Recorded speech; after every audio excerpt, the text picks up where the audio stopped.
Hey guys, welcome to our Grow Stack Drive Weekday Live. I've got a very special guest today.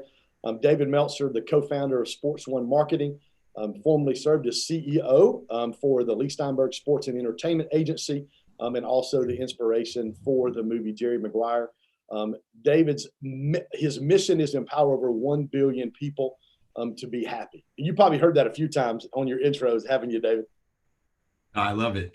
Hey, listen, take just a minute, David, and tell, I know I read your bio, but nobody can do it like you can, dude. I've been following you and watching you for a long time. Take just a minute and tell our audience a little bit about who you are and really what you're passionate about.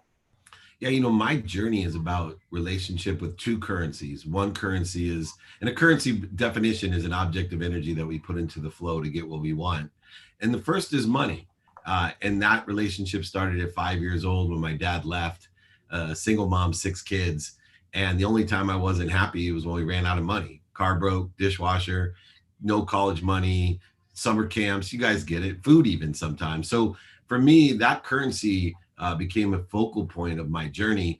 And then later on, understanding how do you blend that currency with the bigger currency. And it's the one that as we get into some of the bigger issues that we face today is faith. Faith to me is a currency. It's an object of energy that we put into the flow to get what we want, using what we think, say, do, believe, and understanding our potential, our DNA, our quantum being, our own personality traits, our own characteristics, our own obsessions, our own addictions, and our own values.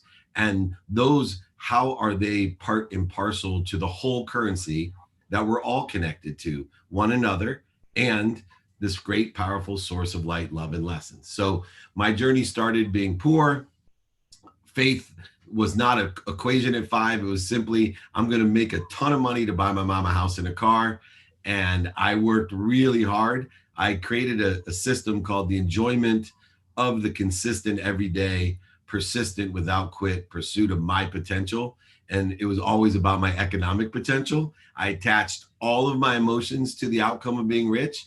Everything in my life was defined by how much money. My thermostat of life was my bank account. And when you're that focused at such a young age, it was no doubt that 9 months out of law school, I was a millionaire. I bought my mom a house and a car. The bad and good thing about my life is everything that happened to me from 24 until I was 38 years old for about 14 or 15 years just reinforced that money could buy happiness and love. That my thermostat of my bank account, the definition of me according to my net worth, all of that was reaffirmed, and I egotistically lived my life lost because I was buying things I didn't need to impress people I didn't like. And I found that I was in a journey and a lesson and resulted in pain. Pain to me is an indicator. It's just like a turn signal. It's an indicator that you have something to learn. Mental, physical, emotional, spiritual, and financial pain is just an indicator that you got to move in a different direction in order to live a better life or make your situation or life better. It's that simple, because life is about lessons, and the lessons will keep on coming until you learn them. In fact, you'll forget every lesson you've ever learned, but you have the ability to access lessons, even ones you haven't learned. What were some of the indicators, David? Like, what were some of the indicators, and when was it's so phenomenal, dude. I interview guys who are crushing it in business, but the awesome thing about the guys who are genuine and authentic, you can sense that, is everybody has a moment like what you're talking about right now. Yeah, I had 3 indicators were. 3 indicators, and I wish they would have come earlier in my life, because I was a multimillionaire in my 20s, just wasting so much of my potential. But at 30 years old was my first indicator. My father gave me the first birthday present he had given me in 20 years. My dad had left when I was 5. He was my hero. At 10, he became my zero, I always say, because I learned he was a liar, a cheater, a manipulator, a back-end seller, an overseller. When he told me he forgot my birthday, told me he didn't believe in birthdays, he didn't forget. But meanwhile, he was celebrating his own birthday and all my siblings' birthdays. So I started hating my father at the age of 10, and I wanted to be nothing like him. But at 20, my first indicator was he gave me a birthday present, beautiful sport coat. When I put it on, I broke down in tears. My wife, who was another indicator of money buying happiness and love. I married my dream girl from the 4th grade. And I thought the reason, and she hated me in the 6th grade because I threw an egg at her because she said no going steady because my friend asked. But I really, in my brain, I thought this girl married me because of my money. But at 30, I had everything. I had a big house. I had cars, motorhomes. I had ski mountain, a golf course. But my dad gives me this jacket. I start crying. My wife said, "Why are you crying?" I said, "It fits." It's not just that he gave me a gift. He actually asked somebody what size and got my fittings. And then I opened it up. He tore out all the lining and pockets. Now I went into ego-based consciousness. This is my first indicator. I went into rage and I called him and I yelled at him, "How dare you?" I had a need to be offended and upset and inferior and superior all at once. And I'm yelling at him, "How dare you?" I said, "You gave me a birthday present just to punish me. Why would you give me a present I can't wear?" He said, "David, not for wearing. It's the best gift I've ever given you." I said, "What is it?" He said, "It's the gift of humility." I said, What? I don't need a gift of humility. You need a gift of humility." He said, "David, you're just like me. You think money buys happiness? You think money buys love? It doesn't. You're going to be buried in this jacket. You cannot take anything with you when you're gone. You need to hang it in your closet, remind you every day you're like your father. I don't want you to make the same mistakes as me. You can't be buried. You're not going to be the richest man in the cemetery. That's my mission as a father. You're going to have humility in your life." I said, "F you," and I hung up on him. That was indicator one. The second indicator of my life was later on. In 2006, I was CEO of Lee Steinberg Sports and Entertainment, the most notable sports agency in the world. Most people know him from the movie Jerry Maguire. I was surrounded by celebrities, athletes, entertainers. I was going to the greatest events and award shows, anything I could get access to. I had the ability to go to. I went golfing with my oldest and best friend, the guy who asked my wife to go steady in 6th grade camp for me. And I invited him to go to the Masters. And I said, "Rob, why don't you come to the Masters with me? You never come. We could hang out with these cool people and go to the coolest event that I know of. The Masters never disappoints." And he looked at me and said, "I don't like who you hang out with, and I don't like what you do." I was crushed. I was like, "Come on, man. I'm not doing what those guys are doing. Come on, join me." He said, "Dave, you can lie to me, but don't lie to yourself. I don't want to be around it." He was the first person in almost 15 years to tell me the truth that I was lost, right? People had hinted at it, but everybody was afraid to tell me the truth because they were getting something. They're getting down payments for their houses, cars, trips, Cabo, private jet. They're getting everything from me. How they wouldn't dare tell me the truth, because then I cut them off. Yeah. So that was a real friend. Then finally, the third indicator, the one that changed my life. I came home from the Grammy Awards. I went with Little John the Rapper. And I was intoxicated. I partied all night. 5:30 in the morning, there was my wife. And she told me point blank, "I'm not happy. I'm going to leave you. If you don't take stock in who you are and what you want to become, you're going to end up dead."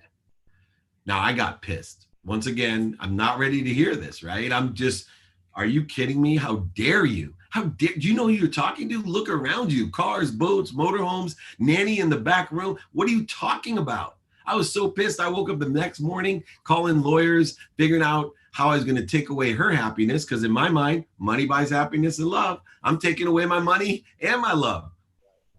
Then I looked in the closet, man, changed my life.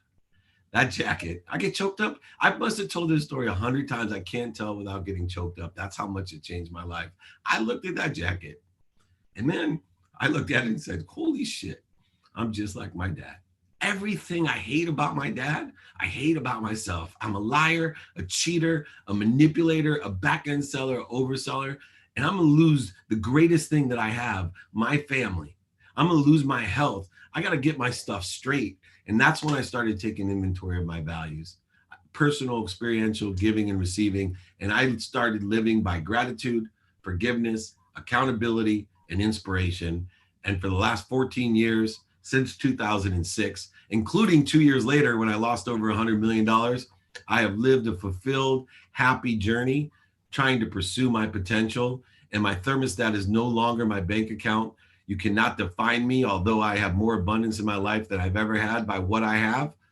Money is a currency. It's an ingredient in the mercury of my thermostat of happiness, the way I feel. And I want to empower all the universe if I can, but over 1 billion people to create a collective consciousness of happiness. And that's where it started. I love that, David. How long did it take you? Like you had that moment with your wife. You walk in the closet the next day, you see the jacket. Obviously, dude, it literally, life has a way of smacking us in the face, right? You see the jacket and you're like, dang, they're right. Like I am my dad all over again. How long did that process take you before you saw yourself begin to shift and the mindset change and the things begin to change in you and you began to treat other people different and talk to other people different? What did that look like? What did that process look like for you? 9 years before I had a great awareness, be able to see any, and this is the key to success to me, and leading into our issues with racism and equality and what I call it's unification, because I don't believe in equality or racism. I believe in unification. I believe a tree has no branches and that we aren't separate, and that we have to realize that we all matter and we all are made of the same matter. And I'm trying to unify everybody with the sameness and not distinguish ourselves. And I want everyone to be together as one. But for me, the problem is that everybody quits 25% of the way there. 99% of the people quit at 25%. And the 1% that stay consistent and persistent, 1%, 99% of the 1% quit at 50% of the way, even though it takes half as much time to get to 50 as it did to 25. And then it's that 1% of the 1% that get to where they want to be, where I am today, on a journey to get to 200, 400, 800. And it gets faster and faster. I always say, people ask me, so Dave, you live this life, do you ever get mad? Yeah, I get mad every day. I forget gratitude every day. I forget forgiveness every day. I forget accountability and inspiration every day. The difference is it's not taking me years to get back to center. It takes me minutes or moments. I'm a ferocious Buddha. I stop, drop, and roll when I'm in ego-based consciousness. I don't accelerate in the wrong direction like I did the majority of my early life, like most people do their entire lives, like most people are doing right now. I'm trying to get people to stop, drop, and roll, to be ferocious Buddha and be able to identify when we're in fear, right? And let's all realize we all have the same matter. So to me, it took 9 years until what I say, I saw my shoe size. And you'll get this. You're a father, right, Ken? It's 4 daughters. Yeah, 4. I got 3. I got 1 boy. But what isn't it true? You could live at home now during COVID with all 4 of your daughters, and you have no clue how much they're growing until the grandparents come over and they're like, oh my gosh, she's getting so big. And then you have no clue until you go buy them shoes. And then you're like, whoa, how are you a size 6? Right? Didn't I just buy you shoes 3 months ago? Exactly. 3 months ago. Yep. That's what the 9-year mark for me was, right? I finally got an indicator, some sort of measurement that my dumb senses and my weak memory could identify as acceleration and growth. And that's why people quit. They feel stuck because they're actually growing. It's just they're growing at such a slow pace. They feel stuck. But they wouldn't feel stuck if they weren't accelerating and growing. You would be comfortable if you weren't trying to bust out of where you were. You only feel stuck when you're trying to bust out.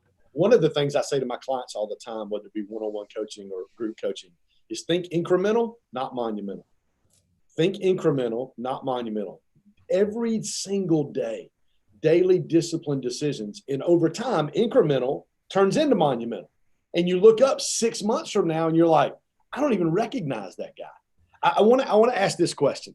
You said there were indicators that showed you where you were, and obviously ending with coming home, wife goes, I'm leaving, you see the coat. What were some indicators on the other side of that coin? What were some things the first 9, you said it took you 9 years. What were some of the indicators leading up to 9 years where you were like, okay, I'm on the right path. Okay, I'm doing what I'm supposed to do. At 2 years, I lost everything. And I had to move, 33 homes I had. You can imagine the dose of humility that I was learning. But I moved to a rented house with rented furniture, rented car. I had a pregnant wife with 3 daughters under 10. I took home my first paycheck. I was still blessed to be CEO of Lee Steinberg, so I had income. But the difference of income of where I was and where I came from, it didn't seem like income, right? And the house I lived in and the thing. So my very first paycheck I brought home, and this was the first indicator, I brought home to my wife and I asked her, she went to the same high school as me, as I told you. I said, can we donate part of our first check to give some kid a scholarship to college from our high school, because I could have never gone to college and my siblings never gone to college without scholarship. And this is important to me. And she said, started crying. She said, oh my gosh, you finally get it. I said, what do you mean? She goes, you have faith. You finally get it. You have faith. I said, yeah, I trust the universe. She said, then double it. And like, look me right in the eye. And I told her, this is the 9-year journey, right? I told her, I looked at her, I said, I don't trust the universe that much. That's good, man. But I did 9 years later, why I tell you I got it is because I had no problem. I still have no problem giving my life away. I have shifted the paradigm. I used to, and people, this is a crazy statement because people don't get it at first. Everybody talks about the more you give, the more you get. And this is true, but don't give to get. That was my problem. I wanted recognition, acknowledgement. I leveraged every gift I ever gave, and I was very philanthropic and humanitarian, and I gave down payments, but I always wanted something back. I was a trader, right? I receive so I can give. I'm an abundant person. I don't live in that world of not enough where I was a victim. I don't live in a world of just enough where I bought things that I didn't need to impress people I didn't like. I live in a world of more than enough with 100%, well, no, 90-some% confidence, because I'm human and I'm still on this journey, that things come through me with appreciation for others. So I want to receive more than anybody because I want to distribute it. I want to give my life away. So if I get that paycheck, I got no problem giving it away. I love that. One of the things I've taught our girls, my oldest is 24. I got 24, 21, 16, and 11. Since my 24, you're right with me. My 24-year-old was in kindergarten, we started teaching them about servant leaders. There are 3 things servant leaders. Every day I dropped them off. They didn't ride the bus till in the last year. So my 24-year-old never drove the bus. We talked about servant leaders do 3 things. They put other people's needs before their own. They do things without being asked, and they do things right the first time. When my 24-year-old went to college for the first year, she got a job at Chick-fil-A. So as a dad, I want to ask you about your kids, and I preface it with this story. She sent me a picture one day. She was working at Chick-fil-A. She was moving up the ranks. And she sent me a picture of the aluminum thing where they slide the fries and the sandwiches down. And it had servant leaders, and it had those 3 things written down. She had made such an impact because of those 3 things. And this is what she had made such an impact that they were like, hey, we want this to be our motto for our entire store. And that owner has Chick-fil-A stores. If you know anything about Chick-fil-A, their culture is absolutely top notch. They do 5 times more revenue than any other fast food restaurant, and they're closed on the highest revenue producing day of the week on Sunday.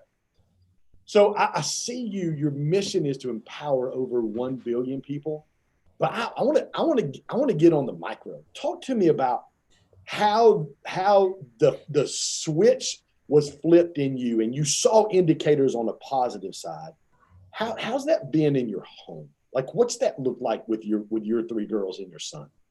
Yeah, it started with those values, and just teaching values, right? I believe skills and knowledge can be acquired in a variety of places. It's my job to plant those seeds for trees that I'll never sit under, most of them. I love when you have a 24-year-old, and I'm sure you've had this occur because my 21-year-old does it to me. She came home from her senior year now, and she'll tell me, Dad, Professor so-and-so taught me this.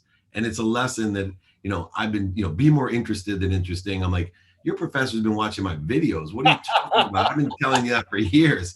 But, teaching gratitude, teaching forgiveness, accountability, and then letting them live inspired lives. Letting them understand that pain is an indicator, right? That when they experience pain, that I allow them to see the light, the love, and the lessons in all pain and experience it themselves and solve the solution. Knowing, I tell my kids all the time, I love you. I got your back, right? And I'm proud of you.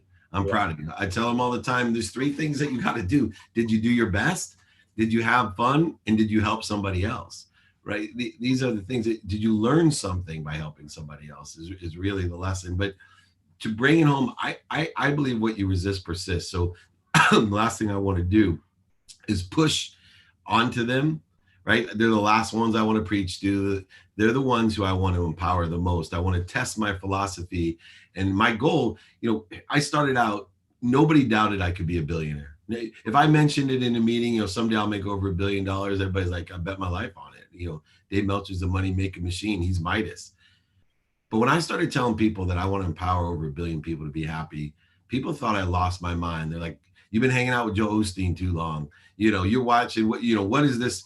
What are you thinking? And I said, it's math. It's easier. I'm more confident that people to make over $1 billion. I'll tell you why. What I'm finding is beyond my own fortune, which I know are learning how to empower others to be happy. There's people like you, Ken, that I'm very confident are one of my 1,000 people in my life that I know that will empower 1,000 more people to empower 1,000 more. It became math to me. 1,000 times 1,000 is 1,000,000. 1,000,000 times 1,000 is 1,000,000,000. And I'll turn it on you, right, Ken? Do you think you can empower 1,000 to empower 1,000 in your life? Most definitely. And I believe that too. And then do you believe I can find 1,000 people like you to join me on my mission in my lifetime? And I'm going to live a long time. Absolutely. Isn't that crazy? But if I'm walking the streets and someone says, so, what's your deal, bro? Well, I'm trying to empower over 1 billion people to be happy, create a collective consciousness of happiness. One particle of light overcomes 1 billion particles of darkness. I'm going to create abundance in the universe that then everybody has enough of everything for everyone. We're going to unify within the context of the highest light, love, and lessons called happiness, the way we feel. And nobody that's happy attacks another person. Nobody cheats, lies, and steals when they're happy. They don't even argue when they're happy. Happiness is the greatest virus of all time. Spread simply by witnessing it. It strengthens you mentally, physically, and spiritually. It even strengthens your immune system, so it protects you against all the negativity, including COVID-19. That's why I'm on the mission that I'm on. So let me ask you a question. So this is to me, it's fascinating. I think it speaks to human nature. Nobody had a problem believing you could raise and be a billionaire, but people have a problem believing you can help 1 billion people be happy. Wow. Because they're scared, right? They're scared. They can easily, under the lower vibration and currency of money, the object of energy that they know, if you got a green card, you get so much, gold card more, platinum card more, black card, you get everything. They can't use that same construct, the man-made construct, with faith. So they have no faith, right? Because if they believed that was real, if they believed they could be happy, so what do they immediately say? Oh, no, this sounds outrageous. I can't put it into my senses and my memory. This is not the way nobody's ever been able to do this. Well, then I can break it down mathematically to them and re-engineer their vision and lessen the fear by creating certainty with math. I love that. So we were on the way. We just got back from the beach, and my 24-year-old is dating a young black guy. And so I grew up I was born in Detroit. I grew up in Pontiac. Parents got divorced when I was 8. Mom moved to Georgia. I moved back and forth 6 different times. I went to 12 schools in 12 years. Graduated high school, went in the Air Force. I still try to play basketball today with a bunch of friends of mine. I'm 51 years old. I get out there with David Pollack, who's on Game Day, ESPN. David's a real good friend of mine, and friends that played at Duke and at Murray State and at Georgia Tech and Georgetown. So I'm the 51-year-old. I love to hoop. I've always been a hooper. So I've got lots of really close black friends. But on the way home from the beach last week, Chasen, my daughter's soon-to-be fiance, went down with us. We had a conversation about what's going on. And I've had tons of conversations with black friends that I have about things that they've faced in their life. But it hit me on the way home, and I posted this last week, and I got more feedback than any other post I've ever posted. Like, it caused me to think on the way home, man, my grandchildren are going to be mixed. Like, they're going to have to experience some of the things. And so I asked Chasen at 23, 24 years old, hey, talk to me about what it's been like to be black and grow up in Birmingham, Alabama in the South. And he shared some of those things with me, and we talked about it. And again, my perspective has now changed because I'm going to have grandchildren who are going to go do that. So it changes the way I view that, even though I've had really, really close relationships with African-Americans and black guys. You said just a minute ago, we're all in the same tree. Like, you see what's going on in our country right now and really in our world with just the divisiveness. Like David, what's something we can do? Like, is there an answer? Like, where do we go next? Well, first, put time into perspective so that we all enjoy the consistent, persistent pursuit of our potential to unify, right? And so we can't take our emotions and tie it to an outcome, because when we do that with anything, it doesn't come fast enough, So right? It also wastes energy, resources, money, time, etc., by putting our emotions, our energy and motion towards one outcome. What we want to do is enjoy the consistent, persistent pursuit of that outcome, that potential. And for me, I say, let's make that potential for my values unification, oneness, not equality, actual oneness, where you're not telling me, so I have Black friends. All you say is, I shared it with my friends. right. Right. I reached a point, Warren Moon, Hall of Fame quarterback's my business partner in my marketing and media company. And I always said, man, I can't wait till the day where they stop saying Black quarterback. They're just like weak arm, bad processing speed, jerk. Those are okay with me. Immature. There's a lot of quarterbacks that are immature. But why do we distinguish? That's the truth. That's the potential. But it doesn't help anyone if we attach our emotions to the outcome. We need to enjoy the consistent, persistent pursuit of it. We also have to determine, according to our values, what role we're willing to play to be consistent and persistent, right? Because I don't want people to get 25% of the way there or play different roles. Pick your position, right? If you're a cornerback, if you're a guard, play guard. If those are your skills, your knowledge, and your desire. But let's open up this conversation. I think it's really important, like you said, hey, tell me what it's like. I don't know. I don't know what it's like, nor do I want to tell people I think I know what it's like. And you're always going to have that 1%, or, I always say the only statistic that's true is 99% of all statistics are made up. There's going to be a small percentage of people that are going to hate on you. I'm sure when you posted whatever it was, people were hating on you as well. And it was just a few people. But for whatever reason, those people get the attention. We have to remember that the majority, overwhelming majority of people want to be one. Why? Because it's innate in our quantum being. We know that we're connected to one another. We know that. And the people that are manipulating the system to divide us, right? And that's what they're doing. Exactly. I'm not putting a color, race, religion, or politics on it, because I have seen videos of every color, every ethnicity, every political group trying to divide us intentionally. And most of us only want one thing: advancement, progress, growth, pursuit of our potential, of feeling like we're unified as one. They did a Stanford study of kids graduating college before COVID, before this mess. And they said, what's the number one thing that you're looking in leadership if you're going to be a leader?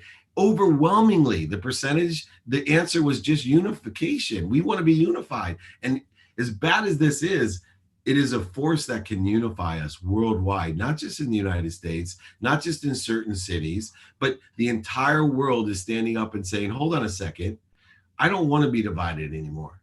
And yes, there's some pain, some lessons that we have to learn, but I'm going to stick this game all the way through over time. I'm going to stick to it. And here's what role that I'm willing. Is your role just you want to vote? Then go vote.